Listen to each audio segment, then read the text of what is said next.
ज्यादा कार्ड इन्हीं के गए, 26 कार्ड पार्लियामेंट। खुशी हुई, खुशी हुई। सभी को जय हिंद नमो बुद्धाय। जैसे कि जिम्मेवारी दी गई है उसको निभाने का मैं बहुत छोटा सा प्रयास करूँगी, ज्यादा बड़ी बातें नहीं करूँगी। बाबा साहब के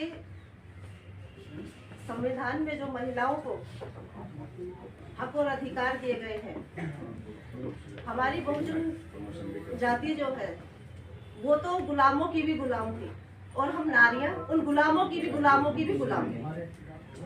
इन सदियों की गुलामी से जो हमें मुक्ति दिलाई है, नारी के मुक्तिदाता कहे जाने वाले बाबा साहब की सोच को हम बहुत थोड़ा सा आगे भी ले जा पाए और 70 विधानसभाओं में से महिलाओं की जो एक हम कैडर देंगे और जो महिलाओं की फौज हम इकट्ठी करेंगे उसका हम आश्वासन भी देंगे। और हमारी बहन विशाखा जी भी हमारे साथ में आई हुई है। इसी तरह से हम सारी महिलाओं के समर्थन में, लेकिन मैं एक बात यहाँ पर शुरू से कहती आई हूँ, मंजू सिंह भी इकट्ठा कर लेंगी और भी जो राष्ट्रीय अध्यक्ष है हमारी संगीता बोध जी वो भी कर लेंगे।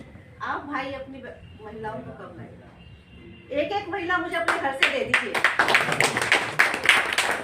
एक को दूसरे करने का ठेका मैं लेती हूँ। आप एक अपनी अपनी बहन मुझे दे दीजिए, बेटी दे दीजिए घर से, उस एक के साथ 2 जोड़ने का ठेका मेरा। ऐसा तो हो नहीं सकता किसी और की महिलाएं मेरी घर में बैठे, मेरी महिला मुझे घर में टाइम से खाना दे, टाइम से चाय दे, तो मेरे घर में भी तो मेरे पुरुष साथ में आए हैं, वो भी तो मुझसे यही उम्मीद रखते हैं ना कि मेरी महिला भी मुझे टाइम से खाना दे, चाय नाश्ता दे। तो सर ये कुर्बानी मंजू सिंह, उमेश सिंह गौतम जी या जो और पदाधिकारी वो ही क्यों दे, आप सब क्यों नहीं? शुरुआत हो तो अपने घर से करो, वरना बड़े बड़ी बातें बोलना बंद कर दीजिए, क्योंकि आप अपने आप से भी झूठ बोल रहे हैं, बाबा साहब से भी झूठ बोल रहे हैं और अपने आने वाली संतानों को गुलाम बनाने के हक और अधिकार छीनने वाले सबसे बड़े धूर्त हम ही लोग हैं। क्योंकि हम अपने बच्चों को, अपनी बेटियों को वो हक और अधिकार बताते ही नहीं है जो शादी के बाद हमें याद आते हैं कि मेरी लड़की को तंग कर दिया, तेरा ये अधिकार है। अगर आपने उसको 5वीं क्लास जाने से पहले वो संविधान की एक पुस्तक उसे दे दी होती तो वो अपने हक अधिकारों के लिए खुद एक वो सोशल वर्कर और सिपाही बन जाती कि आपको उसके लिए लड़ना नहीं पड़ता। वो उस समाज में जाती और उन समाज की तमाम बहनों की तीमारदारी करती और उनको समझाती कि बहन तेरा हक और अधिकार ये है, तेरा बाप ये छीन रहा है, तेरा भाई ये छीन रहा है। एक राखी के धागे ने हमसे हमारा अधिकार, हमारा वजूद छीन लिया है। क्यों? कि हम भाई से अपनी प्रॉपर्टी ना मांगे, पिता से हम अपना अधिकार ना मांगे। क्यों ना मांगे?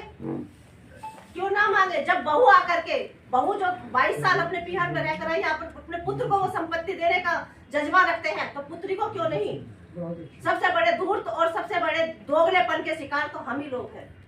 क्यों नहीं हम अपने बच्चों को, में दो बच्चे हैं तो उनको समान अधिकार देते हैं, अपने बेटे को कुछ और अधिकार देते हैं, बेटी को कुछ और अधिकार देते हैं। जब शादी होकर के वो अपने घर में जाती है तो वही अधिकार हम उसके सास ससुर से मांगते हैं। जो अधिकार तुमने अपने घर में नहीं दिया वो दूसरे के घर में मांगने का तुम्हें शर्म नहीं आती है? यही एक बात है जो मैं अपनी बहनों को बताऊंगी भी, सिखाऊंगी भी। उनको हेल्थ कैंप भी मैं आई हूँ। उनको जो है एक एडवोकेट की टीम है हमारी, जिसमें हमारी सुदेश जेठवा जी भी हमारे साथ में, हाईकोर्ट की एडवोकेट है।